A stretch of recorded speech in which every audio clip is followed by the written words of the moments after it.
what we got over here? We got dandelion. We got wood sorrel, which is kind of like a replica. It's not a clover, but it's another species of clover, which is really delicious. It has like a lemon lime flavor. And then got like radish flowers. There's no flowers blooming, but you got the leaves itself that are really good. And you got some peppers, you got some rosemary, you got a loquat tree, and you got some aloe vera for sunburns, because I sunburn really easy. That shit sucks. These are just like a nuisance weed, but they're so delicious. And you got the roots, you can make like a substitute for coffee out of them. You got chickweed over here. Yeah, it's crazy what like naturally grow. Like I didn't plant any of this, it just came up. Just kind of like blew in the yard. And it's like rad. A lot of people will just put pesticides and stuff on this stuff, but yeah, it's good. It's good. There's a lot of things behind here. You got a lemon tree, you got an orange tree back behind there. And yeah, it's kind of fun, little fun project before you get out of here. You got peppermint over there. Yeah. You got a different species of banana tree. Gosh, and there's always different like fungi popping up, some that are edible, some that are not, depending on what season, and really good stuff. And it's like before all the work that was done here, stuff was like flourishing, like all out, it's in abundance. Now we just got this little section. I mean, look at these things, dude. I mean, that's a beast.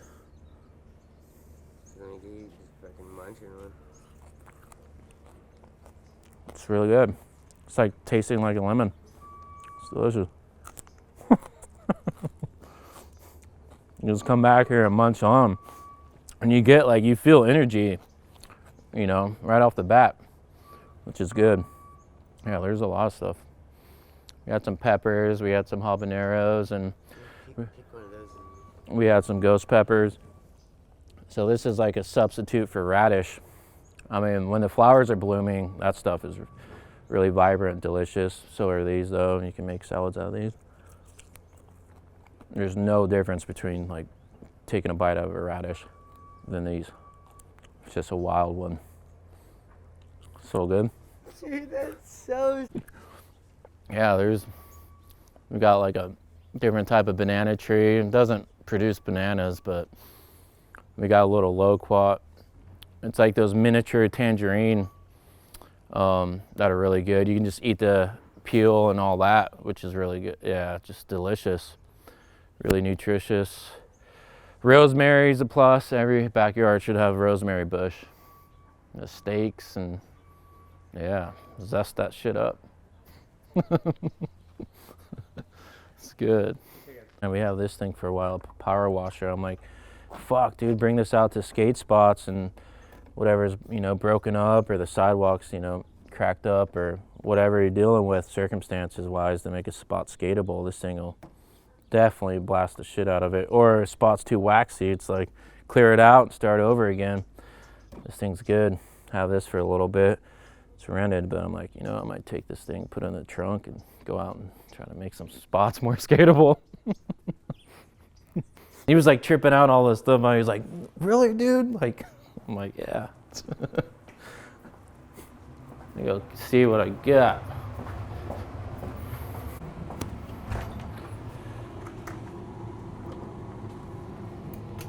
Kind of fucking shit show garage. And this is like the anxiety part of like moving. It was just like, my dad is such a organized hoarder. There's so much shit back here. What do we got here? Oh, let's see what we got here. We might have some. Damn. I think these were some of my first trucks. 28 years ago. 29. Damn, there's a lot of stuff in here. Silvers, indies on Pond Indies. I think I have some like relic wheels that are like size 30. That were like my first set of wheels. Yeah, there's a ton of shit in here. Damn, these things are back. I'm gonna try these things out. Yeah, a lot of this is just like fucking skate shit.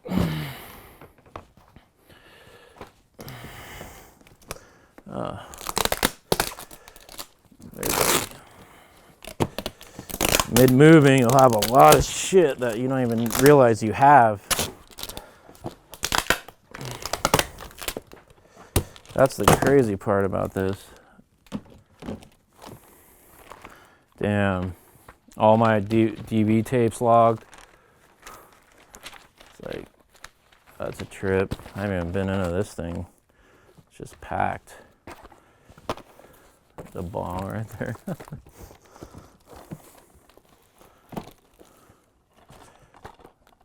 This is rad. Zip drive video. There's a bunch of DVDs. Mags. Bliss mag was cool. That was sick. Bunch of books. Oh my gosh, I have so much shit.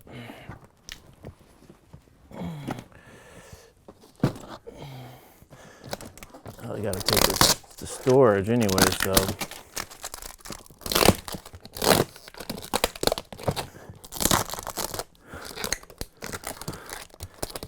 Should have seen it before all this shit was packed. You'd be like, what the fuck?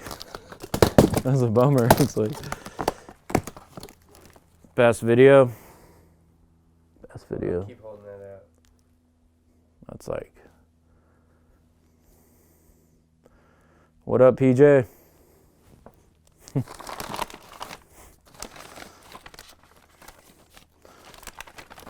Oh, damn. You guess who that is? Drew this in high school. Smolik. Tellside. This was going to be my high school, actually, until we moved back up to North County. This bank was steep and sketchy. Always inspiring. Wild dude.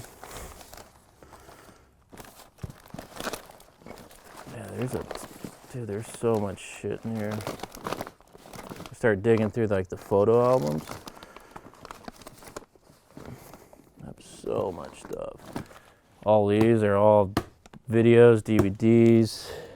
Oh, I got some more. There we go. Let's check this one out.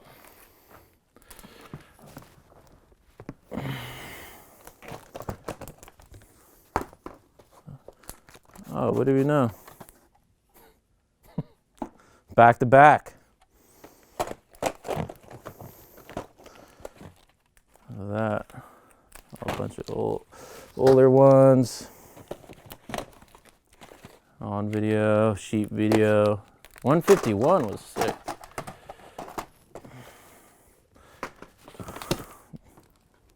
Shit's crazy. That's just like, I don't even know, like just a fraction of the videos I have. There's probably like 30 more boxes of these things. You got this, that, some are in storage. How long have you been collecting videos? How many videos do you think I've been collecting videos from the day the first one I seen. I think that was it's like second virtual reality or secondhand smoke. I mean, I seen H Street videos prior to that, but the secondhand smoke and the Plan B videos are what really inspired me. Kind of got me more into skating, and so, oh my gosh, yeah, for 27 years, and collecting videos, and still do to this date. I love it. I always get like homies, oh, let me buy this. I'm like, oh man, this is like, it's all memorabilia. That shit means a lot to me. You go back, you know, and think back of how much inspiration and stuff you got from these videos, which is sick. So I'm just waiting for, you know, when move somewhere else from here to have them on display so people walk in and be like, what? Like, I can tell you about every video, every trick, who's who. It goes like, I watched a lot of videos like religiously. That's been like a big portion of my push through skateboarding, you know, and then getting to meet, you know, some of your so-called idols, you know, when you grow up, which is like pretty rad. I always bring it up to like a lot of my friends, like, dude, first video watched you was like, you know, in like 98, 99, and they're like, what? They don't even remember it, and I can remember every detail of their part, everything. They're like, I don't remember that. I'm like, dude, I got a good memory.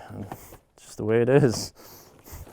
How long have you been collecting videos? How many videos do you think? I've been collecting videos from the day the first one I seen. I think that was it's like second virtual reality or secondhand smoke. I mean, I seen H Street videos prior to that, but the secondhand smoke and the Plan B videos are what really inspired me. Kind of got me more into skating, and so, oh my gosh, yeah, for 27 years and collecting videos, and still do to this date. I love it. I always get like homies, oh, let me buy this. I'm like, oh man, this is like, it's all memorabilia. That shit means a lot to me. Just like little colorway sample whenever it came out. Yeah, all that still sings. It's kind of like the package thing with them. The shoes and board. Actually, they weren't too bad. And you got the double stitching and got like a thick tongue. It's like that, how people used to do the double tongues. It's just a trip.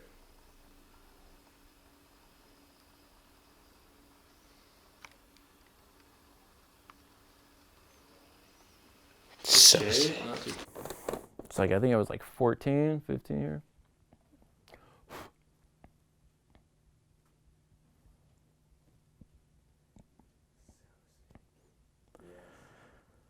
There's like, yeah, there's so much footage in here. Another thing, I want to like transfer all this stuff to like at least DVD or something, because it's like, it makes you think like, how long do VHSs last? What's their lifespan? I always trip out. I always get like sketched, so I take pretty good care of these ones. Like, there's just so much footage. More. Remember just like sending these out, just wherever. Tell kids what these are, dude. They don't know. Yeah, they don't even know VHS, huh? So these are just like all, you know, filming on a high 8 or as things got, you know, grown more, VX, but it's basically all high 8 tapes, and then you go and edit through your VCR to make clips, so each clip has like a gap because it's so hard. Or you go in and like edit and you delete shit you worked so hard for. So I don't know, like to go back and like always look and watch these things. It's like, man, this is where, yeah, this stuff sticks. This one is dope. This one's, oh, look at Yellow America. It's a good one. Mouse. Game changer. Definitely a game changer. Shit's already falling. And then as you get more into it, you got all like the homie videos. So these are all the homie videos. Dozens and dozens. Sponsor me tapes. Oh, that shit's a trip. Oh. Tell them what a sponsor me tape is, though. Like you said, you send these around. Because kids now, they just got Instagram. Yeah, and yeah, it's like nowadays Instagram's like the sponsor me tape for a lot of kids that are coming up and growing and want to pursue skateboarding. Like back then when these things, you know, existed, it's like you go film whatever, your homies' cameras or your parents' camera or whoever had a camera you'd be with. So it'd be like, you know, a big squad of 15, 20 people wanting to do the same thing. So you just learn to work things out and film each other, and then you get back home and go through like how many tapes you went through that day, like four to 6 tapes. You go back and just like back forward, you go on the VCR, you know, line things up there, record, pause, record, and then from there you'd make, yeah, your sponsor video, and then whoever, you know, what brands you were stoked on back then, you'd send them to. And the whole fact was like, you kind of knew you would never like hear anything, but it's still the fact you went out, you know, you went forward and you just love what you do and just sent them. You just want someone to watch it other than your friends, which was like a really cool part of it. And to have these things all these years, you know, later, which, you know, kind of is cool to look back on. You know, my address, like phone number, Capital original copy. There's so many of these, and each tape is different. Like I remember like watching some of these and go through the tapes, and it's like, oh wow, this one has 4 or 5 more new tricks on it, because you'd go back. So it's like things got so scattered there, so it's really hard to keep up with like, all right, what's the original one? What's the one that you actually sent? But you would always be out filming and skating and wanting to add, oh, I want to add this to the VHS, or, you know, or something to send out. So it's like you send one out and they're like, oh, well, I got 5 or 7 new clips. I'm going to send this out too. So it's like back to back, you send these guys out a bunch of clips. It's pretty rad. And like, this is Homie's video. This thing's like an hour. This is a really good video. Like all the OG, like Encinitas homies, and a lot of my friends who've, you know, are, you know, where they should be because they work so hard.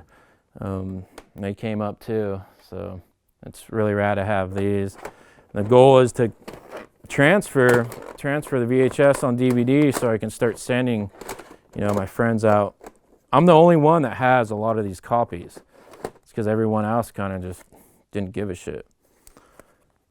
And first video I've ever filmed on VHS, the news cameras with the VHS camcorder. You stick in the VHS and you just film from there. So this is like 2 hours of just nonsense. But it's like the first experience I had filming. What was this one? Look, it says issue 1 of Ronson.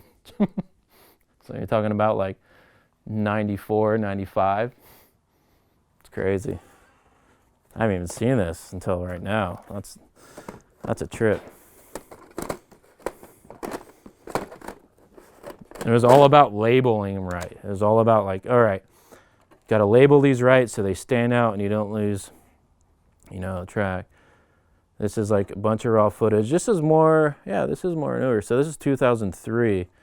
So my like DNA part on there, a bunch of San Diego, you know, footage, which another thing, it'd be rad to go there and show you around that school. You'll recognize all the spots for sure. And yeah, this is all chopped up, new footage, and then that DNA part. So yeah, 2003, still a long time ago. It's crazy. Like all my phone numbers changed. It's like Carbon. My friend Dana Shaw, Carbon Video. He is a good filmmaker nowadays, so he's killing it. So it's really rad to have his. This thing's like pristine. I don't even think he has a copy, so it's like another thing that I gotta transfer this stuff so I can get everyone a copy. I'm like the only one that kept anything. Hence, video hoarder. So I just love it. I love skateboarding. It's pretty sick. Yeah, there's this like ever going. This is this one box. There's so many other boxes of just homie videos and LA missions and, you know, Anything Goes, another homie video. Anything Goes. That one was good. It's like an hour long. A lot of my friends. Yeah, some of them still skate, some of them don't. It's like, it's a trip. All good people I'm still friends with. It's rad. Dude, there's so much. It's alright, dude. It's hard to move around out here. But yeah, there's so much. Man, you gotta hop like a barbed wire fence and going in there. First time I'd hear all the skate sounds and I'd go in and it was like the first time I was ever, the entire place was hotboxed.